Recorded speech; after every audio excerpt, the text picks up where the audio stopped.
प्रश्न 1।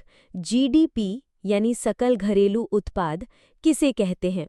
ए किसी देश की कुल आय, बी किसी देश की कुल जनसंख्या, सी एक वर्ष में निर्मित सभी अंतिम वस्तुओं व सेवाओं का कुल मूल्य, डी विदेश व्यापार का मूल्य। इसका सही जवाब है सी एक वर्ष में निर्मित सभी अंतिम वस्तुओं व सेवाओं का कुल मूल्य। प्रश्न 2। मांग डिमांड का सही अर्थ क्या है? ए केवल वस्तु की चाहत, बी वस्तु की उपलब्धता, सी वस्तु को खरीदने की क्षमता और इच्छा, डी उत्पादन की मात्रा। इसका सही जवाब है सी वस्तु को खरीदने की क्षमता और इच्छा। प्रश्न 3। आपूर्ति सप्लाई किसे कहते हैं? ए मांग की मात्रा, बी बाजार में उपलब्ध वस्तु की मात्रा, सी उत्पादन का स्तर, डी मुद्रा की उपलब्धता। इसका सही जवाब है बी बाजार में उपलब्ध वस्तु की मात्रा। प्रश्न 4। मुद्रास्फीति इन्फ्लेशन क्या है? ए कीमतों का घट जाना, बी कीमतों का लगातार बढ़ना, सी उत्पादन में वृद्धि, डी बेरोजगारी बढ़ना। इसका सही जवाब है बी कीमतों का लगातार बढ़ना। प्रश्न 5। लॉ ऑफ डिमांड क्या कहता है? ए कीमत घटे तो मांग घटेगी, बी कीमत बढ़े तो मांग बढ़ेगी, सी कीमत घटे तो मांग बढ़ेगी, डी कीमत स्थिर रहे तो मांग बढ़ेगी। इसका सही जवाब है सी कीमत घटे तो मांग बढ़ेगी। प्रश्न 6। जीडीपी किस अवधि के लिए मापा जाता है? ए दैनिक, बी मासिक, सी वार्षिक, डी पंचवर्षीय। इसका सही जवाब है सी वार्षिक। प्रश्न 7। आपूर्ति का नियम लॉ ऑफ सप्लाई क्या बताता है? ए कीमत बढ़ने पर आपूर्ति घटती है, बी कीमत बढ़ने पर आपूर्ति बढ़ती है, सी कीमत घटने पर आपूर्ति स्थिर रहती है, डी कीमत का आपूर्ति से कोई संबंध नहीं। इसका सही जवाब है बी कीमत बढ़ने पर आपूर्ति बढ़ती है। प्रश्न 8। संतुलन मूल्य कब होता है? ए जब मांग अधिक हो, बी जब आपूर्ति अधिक हो, सी जब मांग और आपूर्ति बराबर हों, डी जब सरकार तय करे। इसका सही जवाब है सी जब मांग और आपूर्ति बराबर हों। प्रश्न 9। जीएनपी का पूरा नाम क्या है? A gross national product, B general national policy, C gross native product, D government national production. इसका सही जवाब है ए ग्रॉस नेशनल प्रोडक्ट। प्रश्न 10। भारत में जीडीपी की गणना कौन करता है? ए योजना आयोग, बी वित्त मंत्रालय, सी सांख्यिकी और कार्यक्रम कार्यान्वयन मंत्रालय MSOPI, डी रिजर्व बैंक। इसका सही जवाब है सी सांख्यिकी और कार्यक्रम कार्यान्वयन मंत्रालय। प्रश्न 11। जीडीपी में क्या शामिल होता है? ए सभी अंतिम वस्तुएं व सेवाएं, बी सभी अंतरिम वस्तुएं, सी केवल आयातित वस्तुएं, डी केवल निर्यातित वस्तुएं। इसका सही जवाब है ए सभी अंतिम वस्तुएं व सेवाएं। प्रश्न 12। जब मांग बढ़े और आपूर्ति स्थिर रहे तो कीमत ए घटेगी, बी बढ़ेगी, सी समान रहेगी, डी समाप्त हो जाएगी। इसका सही जवाब है बी बढ़ेगी। प्रश्न 13। डिफ्लेशन किसे कहते हैं? ए कीमतों का बढ़ना, बी कीमतों का लगातार घटना, सी मुद्रा की आपूर्ति बढ़ना, डी बेरोजगारी घटाना। इसका सही जवाब है बी कीमतों का लगातार घटना। प्रश्न 14। बाजार मार्केट किसे कहते हैं?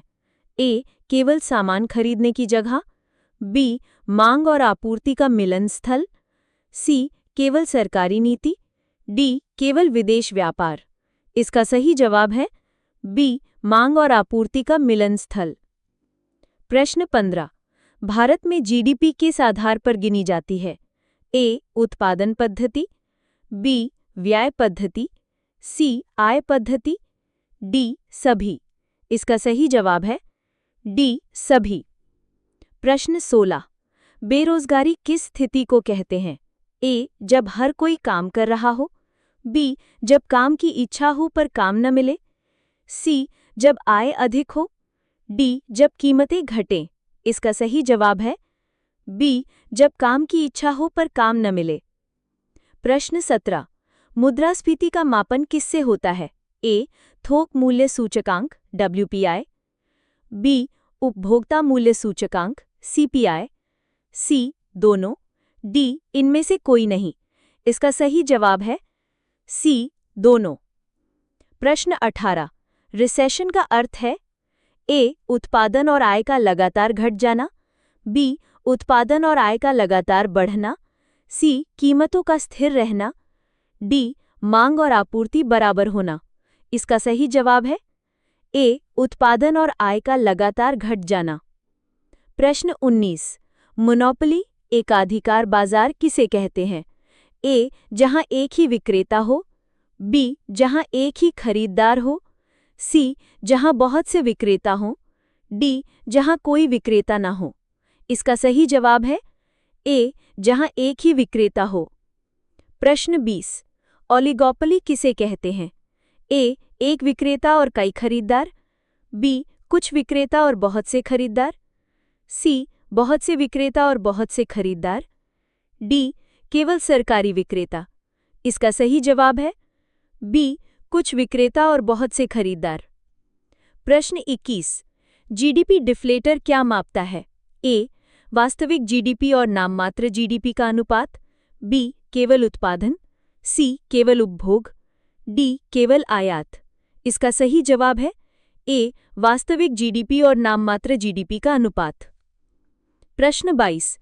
अर्थशास्त्र में स्कैर्सिटी का मतलब है? ए, वस्तु की प्रचुरता। बी, संसाधनों की कमी। सी, आय का बढ़ना। डी, निर्यात का बढ़ना। इसका सही जवाब है बी, संसाधनों की कमी। प्रश्न 23। अपॉर्चुनिटी कॉस्ट का अर्थ है? ए, वह लागत जो सरकार खर्च करती है। बी, अगला सर्वोत्तम विकल्प छोड़ने की लागत। सी, उत्पादन लागत। डी, आयात की लागत। इसका सही जवाब है बी, अगला सर्वोत्तम विकल्प छोड़ने की लागत। प्रश्न 24। माइक्रो इकोनॉमिक्स किसका अध्ययन करता है? ए, पूरे देश की अर्थव्यवस्था। बी, व्यक्तिगत इकाइयों जैसे परिवार और फर्म। सी, अंतर्राष्ट्रीय व्यापार। डी, सरकारी नीतियां। इसका सही जवाब है बी, व्यक्तिगत इकाइयों जैसे परिवार और फर्म। प्रश्न 25। मैक्रो इकोनॉमिक्स किसका अध्ययन करता है? ए, व्यक्तिगत उपभोक्ता। बी, एक दुकान का व्यापार। सी, पूरी अर्थव्यवस्था जैसे जीडीपी मुद्रास्फीति। डी, केवल कर प्रणाली। इसका सही जवाब है सी, पूरी अर्थव्यवस्था जैसे जीडीपी मुद्रास्फीति। प्रश्न 26। भारत में मौद्रिक नीति कौन बनाता है? ए, वित्त मंत्रालय। बी, योजना आयोग। सी, भारतीय रिजर्व बैंक। डी, संसद। इसका सही जवाब है सी, भारतीय रिजर्व बैंक। प्रश्न 27। राजकोषीय नीति फिस्कल पॉलिसी किससे संबंधित है? ए, कर और सरकारी व्यय। बी, मुद्रा आपूर्ति। सी, विदेश व्यापार। डी, केवल बैंकिंग। इसका सही जवाब है ए, कर और सरकारी व्यय। प्रश्न 28। जीडीपी और जीएनपी में मुख्य अंतर क्या है? ए, जीडीपी में विदेश से आय शामिल होती है। बी, जीएनपी में विदेश से आय शामिल होती है। सी, जीडीपी केवल ग्रामीण क्षेत्रों का मापन करता है। डी, जीएनपी केवल शहरी क्षेत्रों का मापन करता है। इसका सही जवाब है बी, जीएनपी में विदेश से आय शामिल होती है। प्रश्न 29। नेट नेशनल प्रोडक्ट कैसे प्राप्त होता है? A, GNP minus depreciation. B, GDP minus depreciation. C, GDP plus import.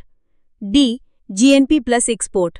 इसका सही जवाब है प्रश्न 31। डिस्पोजेबल इनकम क्या है? ए, कर चुकाने के बाद बची हुई व्यक्तिगत आय। बी, कुल व्यक्तिगत आय। सी, केवल सरकारी आय। डी, केवल मजदूरी। उत्तर है ए, कर चुकाने के बाद बची हुई व्यक्तिगत आय। प्रश्न 32। भारत में आर्थिक सर्वेक्षण इकोनॉमिक सर्वे कौन प्रस्तुत करता है? ए आरबीआई गवर्नर, बी प्रधानमंत्री, सी वित्त मंत्री, डी संसद अध्यक्ष।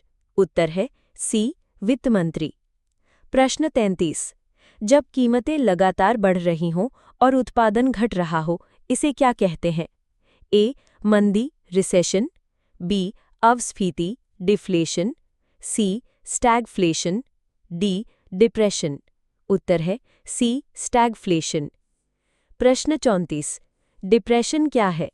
ए जब उत्पादन, आय और रोजगार लंबे समय तक घटे, बी जब कीमतें तेजी से बढ़ें, सी जब निर्यात बढ़े, डी जब विदेशी निवेश बढ़े। उत्तर है ए जब उत्पादन, आय और रोजगार लंबे समय तक घटे। प्रश्न 35। भारत का केंद्रीय बैंक कौन है? A State Bank of India, B Reserve Bank of India, C Punjab National Bank, D Bank of Baroda. उत्तर है B Reserve Bank of India. प्रश्न 36। रेपो रेट का मतलब है? ए बैंक से आरबीआई को दिया जाने वाला ब्याज, बी आरबीआई से बैंकों को दिए जाने वाले ऋण पर ब्याज दर, सी बैंकों से ग्राहकों को दिए जाने वाले ऋण की दर, डी विदेशी मुद्रा दर। उत्तर है बी आरबीआई से बैंकों को दिए जाने वाले ऋण पर ब्याज दर। प्रश्न 37। रिवर्स रेपो रेट क्या है? ए आरबीआई से ऋण लेना, बी बैंक द्वारा आरबीआई में जमा की गई राशि पर मिलने वाला ब्याज, सी ग्राहक को बैंक द्वारा दिया जाने वाला ऋण, डी विदेशी मुद्रा दर। उत्तर है बी बैंक द्वारा आरबीआई में जमा की गई राशि पर मिलने वाला ब्याज। प्रश्न 38। सीआरआर क्या है? ए बैंकों द्वारा ग्राहकों को दी जाने वाली नकद राशि, बी बैंकों द्वारा आरबीआई के पास जमा करने वाली नकद राशि, सी सरकारी राजस्व, डी विदेशी मुद्रा का भंडार। उत्तर है बी बैंकों द्वारा आरबीआई के पास जमा करने वाली नकद राशि। प्रश्न 39। एसएलआर किससे संबंधित है? ए बैंकों की नकद जमा, बी बैंकों द्वारा आरबीआई को दिया गया ऋण, सी बैंकों को अपनी कुल जमा राशि का वह हिस्सा जो सोना या सरकारी प्रतिभूतियों में रखना पड़ता है, डी विदेशी मुद्रा। उत्तर है सी बैंकों को अपनी कुल जमा राशि का वह हिस्सा जो सोना या सरकारी प्रतिभूतियों में रखना पड़ता है। प्रश्न 40। महंगाई को नियंत्रित करने के लिए आरबीआई क्या कर सकता है? ए रेपो रेट बढ़ाना, बी सीआरआर घटाना, सी एसएलआर घटाना, डी सरकारी खर्च बढ़ाना। उत्तर है ए रेपो रेट बढ़ाना। प्रश्न 41। मुद्रा आपूर्ति, मनी सप्लाई का प्रतीक किससे किया जाता है? ए M1 M2 M3 M4, B C1 C2, सी D1 D2, डी इनमें से कोई नहीं। उत्तर है ए M1 M2 M3 M4। प्रश्न 42। योजना आयोग की जगह अब क्या बना है? ए राष्ट्रीय विकास परिषद, बी नीति आयोग, सी वित्त आयोग, डी चुनाव आयोग। उत्तर है बी नीति आयोग। प्रश्न 43। भारत में पहली पंचवर्षीय योजना कब शुरू हुई थी? ए 1947, बी 1950, सी 1951, डी 1960। उत्तर है सी 1951। प्रश्न 44। मिक्स्ड इकोनॉमी का अर्थ क्या है? ए केवल सरकारी नियंत्रण, बी केवल निजी नियंत्रण, सी निजी प्लस सरकारी दोनों का सम्मिलन, डी न निजी न सरकारी। उत्तर है सी निजी प्लस सरकारी दोनों का सम्मिलन। प्रश्न 45। भारत किस प्रकार की अर्थव्यवस्था है? ए पूंजीवादी, बी समाजवादी, सी मिश्रित मिक्स्ड, डी साम्यवादी। उत्तर है सी मिश्रित। प्रश्न 46। भारत में राष्ट्रीय आय का सबसे बड़ा स्रोत क्या है? ए कृषि, बी उद्योग, सी सेवाएं सर्विस सेक्टर, डी खनन। उत्तर है सी सेवाएं सर्विस सेक्टर। प्रश्न 47। भारत में कृषि क्षेत्र का जीडीपी में योगदान लगभग कितना है? 2024 के अनुसार ए 10%, बी 15 से 18%, सी 25%, डी 40%। उत्तर है बी 15 से 18%। प्रश्न 48। सर्वप्रथम ग्रॉस डोमेस्टिक प्रोडक्ट जीडीपी शब्द का प्रयोग किसने किया था? A Simon Kuznets, B Adam Smith, C Karl Marx, D JM Keynes. उत्तर है ए साइमन कुजनेट्स। प्रश्न 49। वेल्थ ऑफ नेशंस नामक प्रसिद्ध पुस्तक किसने लिखी? A Adam Smith, B Karl Marx, C JM Keynes, D Amartya Sen. उत्तर है ए एडम स्मिथ। प्रश्न 50। कीन्सियन इकोनॉमिक्स किस पर आधारित है? ए मांग, बी आपूर्ति, सी अंतर्राष्ट्रीय व्यापार, डी कृषि। उत्तर है ए मांग। प्रश्न 51। सप्लाई कर्व किस दिशा में ऊपर की ओर जाती है? ए दाईं ओर, बी बाईं ओर, सी नीचे की ओर, डी स्थिर रहती है। उत्तर है ए दाईं ओर। प्रश्न 52।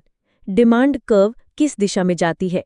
ए ऊपर से नीचे बाईं ओर, बी ऊपर से नीचे दाईं ओर, सी नीचे से ऊपर बाईं ओर, डी स्थिर रहती है। उत्तर है ए ऊपर से नीचे बाईं ओर। प्रश्न 53। जब कीमतें बढ़ती हैं और मांग घटती है, इसे क्या कहते हैं? A law of demand, B law of supply, C inflation, D deflation. उत्तर है ए लॉ ऑफ डिमांड। प्रश्न 54। एक्सेस डिमांड क्या है?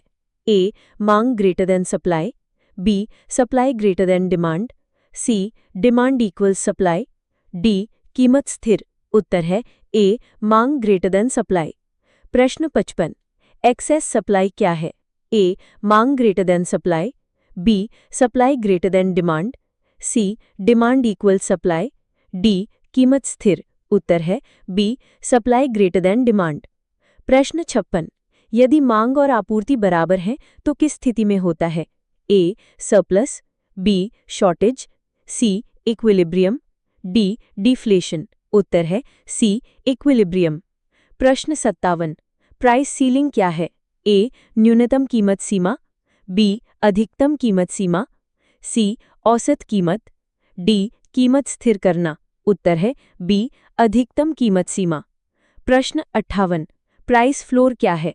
ए न्यूनतम कीमत सीमा, बी अधिकतम कीमत सीमा, सी औसत कीमत, डी कीमत स्थिर करना। उत्तर है ए न्यूनतम कीमत सीमा। प्रश्न 59। अपॉर्चुनिटी कॉस्ट का प्रयोग किसने किया था?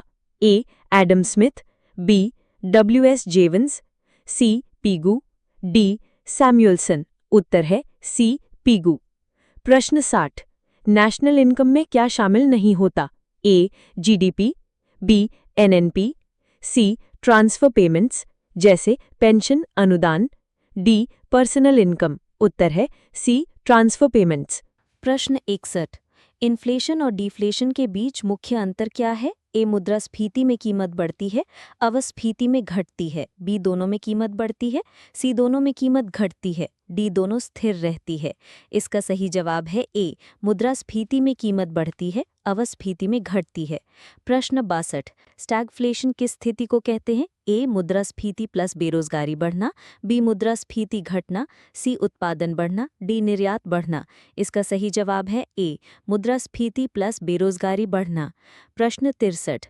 मॉनेटरी पॉलिसी दो प्रकार की होती है, ए एक्सपेंशनरी और कॉन्ट्रैक्शनरी, बी फिस्कल और रेवेन्यू, सी इनकम और वेल्थ, डी सप्लाई और डिमांड। इसका सही जवाब है ए एक्सपेंशनरी और कॉन्ट्रैक्शनरी। प्रश्न 64। फिस्कल पॉलिसी के मुख्य उपकरण कौन से हैं? ए टैक्स और government expenditure, B repo rate और सीआरआर, सी जीडीपी और GNP, D demand and supply. इसका सही जवाब है ए टैक्स और गवर्नमेंट एक्सपेंडिचर। प्रश्न 65। इन्फ्लेशन टारगेटिंग किस बैंक द्वारा किया जाता है? ए सरकार, बी आरबीआई, सी आईएमएफ, डी वर्ल्ड बैंक। इसका सही जवाब है बी आरबीआई।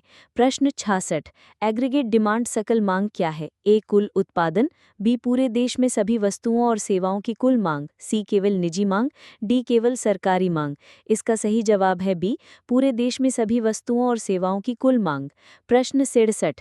एग्रीगेट सप्लाई सकल आपूर्ति क्या है? ए केवल उद्योग की आपूर्ति, बी पूरे देश में सभी वस्तुओं और सेवाओं का कुल उत्पादन, सी केवल कृषि उत्पादन, डी केवल सरकारी उत्पादन। इसका सही जवाब है बी पूरे देश में सभी वस्तुओं और सेवाओं का कुल उत्पादन। प्रश्न 68। अगर मांग बढ़े और आपूर्ति स्थिर रहे तो ए कीमतें घटेंगी, बी कीमतें बढ़ेंगी, सी कीमतें स्थिर रहेंगी, डी निर्यात बढ़ेगा। इसका सही जवाब है बी कीमतें बढ़ेंगी। प्रश्न 69, अगर आपूर्ति बढ़े और मांग स्थिर रहे तो ए कीमतें बढ़ेंगी, बी कीमतें घटेंगी, सी कीमतें स्थिर रहेंगी, डी जीडीपी बढ़ेगा। इसका सही जवाब है बी कीमतें घटेंगी। प्रश्न 70, एक्सेस डिमांड की स्थिति में सरकार क्या कर सकती है? ए कर बढ़ाए, बी आपूर्ति बढ़ाए, सी कीमत घटाए, डी मुद्रास्फीति बढ़ाए। इसका सही जवाब है बी आपूर्ति बढ़ाए। प्रश्न 71, एक्सेस सप्लाई की स्थिति में सरकार क्या कर सकती है? ए उत्पादन घटाए, बी कीमत बढ़ाए, सी मांग घटाए, डी मुद्रास्फीति बढ़ाए। इसका सही जवाब है बी कीमत बढ़ाए। प्रश्न 72, प्राइस इलास्टिसिटी ऑफ डिमांड क्या मापता है? ए कीमत में बदलाव पर मांग की संवेदनशीलता, बी उत्पादन की दर, सी सरकारी व्यय, डी मुद्रास्फीति। इसका सही जवाब है ए कीमत में बदलाव पर मांग की संवेदनशीलता। प्रश्न 73, परफेक्ट कंपटीशन में कितने विक्रेता होते हैं? 8, बी कुछ, सी बहुत सारे, डी कोई नहीं। इसका सही जवाब है सी बहुत सारे। प्रश्न 74, मोनोपोली मार्केट में कीमत कौन तय करता है? ए ग्राहक, बी एक विक्रेता, सी सरकार, डी सभी विक्रेता मिलकर। इसका सही जवाब है बी एक विक्रेता। प्रश्न 75, ओलिगोपॉली मार्केट में कितने विक्रेता होते हैं? 1, बी कुछ, सी बहुत सारे, डी कोई नहीं। इसका सही जवाब है बी कुछ। प्रश्न 76, कार्टेल क्या होता है? ए एक विक्रेता का दबदबा, बी कुछ कंपनियों का आपस में मिलकर कीमत तय करना, सी सभी कंपनियों का स्वतंत्र व्यापार, डी केवल सरकारी कंपनियों का समूह। इसका सही जवाब है बी कुछ कंपनियों का आपस में मिलकर कीमत तय करना। प्रश्न 77, कंज्यूमर प्राइस इंडेक्स क्या मापता है? ए कृषि उत्पादन, बी औद्योगिक उत्पादन, सी उपभोक्ता वस्तुओं की कीमतों में बदलाव, डी निर्यात। इसका सही जवाब है सी उपभोक्ता वस्तुओं की कीमतों में बदलाव। प्रश्न 78, डब्ल्यूपीआई किसे मापता है? ए खुदरा कीमतें, बी थोक कीमतें, सी व्यक्तिगत आय, डी सरकारी खर्च। इसका सही जवाब है बी थोक कीमतें। प्रश्न 79, यदि जीडीपी लगातार बढ़ रहा है तो इसे क्या कहते हैं? ए आर्थिक मंदी, बी आर्थिक वृद्धि इकोनॉमिक ग्रोथ, सी आर्थिक गिरावट, डी मुद्रास्फीति। इसका सही जवाब है बी आर्थिक वृद्धि इकोनॉमिक ग्रोथ। प्रश्न 80, अगर जीडीपी घट रहा है तो इसे क्या कहते हैं? ए आर्थिक मंदी रिसेशन, बी स्टैगफ्लेशन, सी इन्फ्लेशन, डी डिफ्लेशन। इसका सही जवाब है ए आर्थिक मंदी।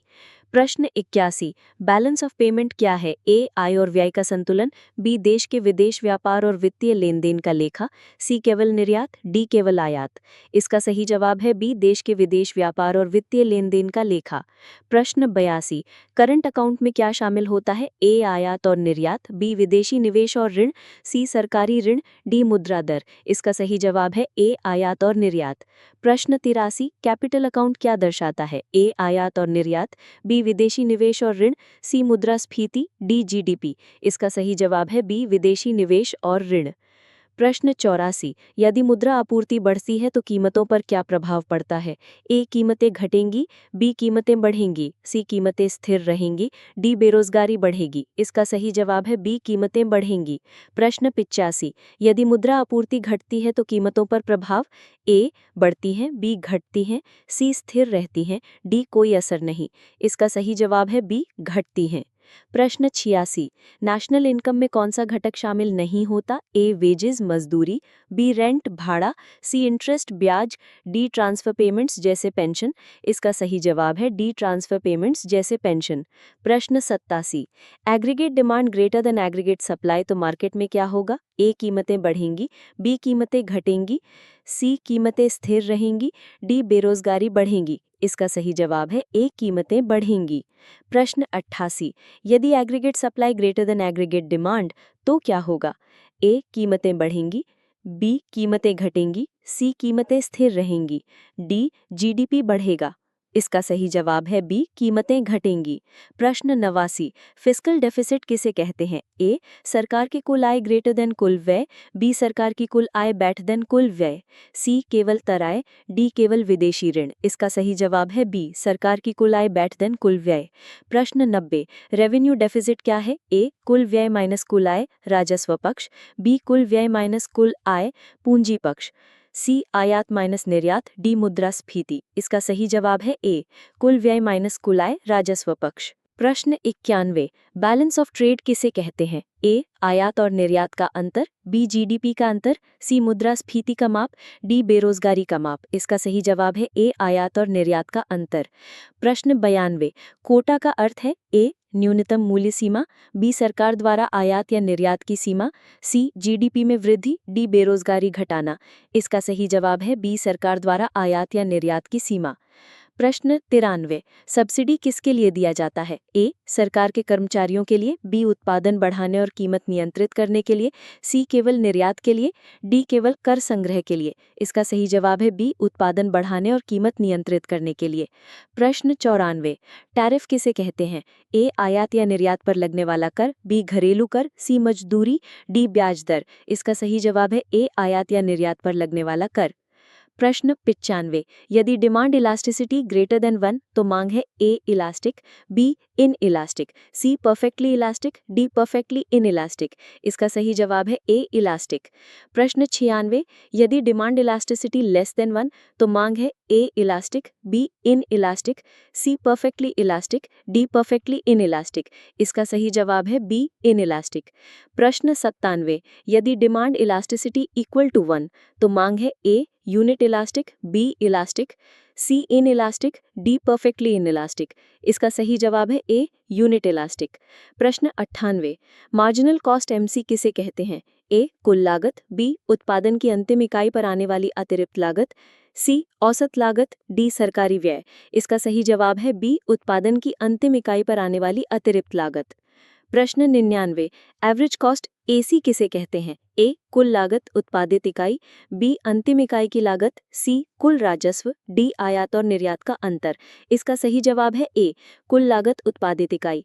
प्रश्न 100, मार्जिनल रेवेन्यू एमआर क्या है? ए कुल राजस्व, बी एक अतिरिक्त इकाई बेचने पर कुल राजस्व में बदलाव, सी औसत राजस्व, डी कुल लागत। इसका सही जवाब है बी एक अतिरिक्त इकाई बेचने पर कुल राजस्व में बदलाव।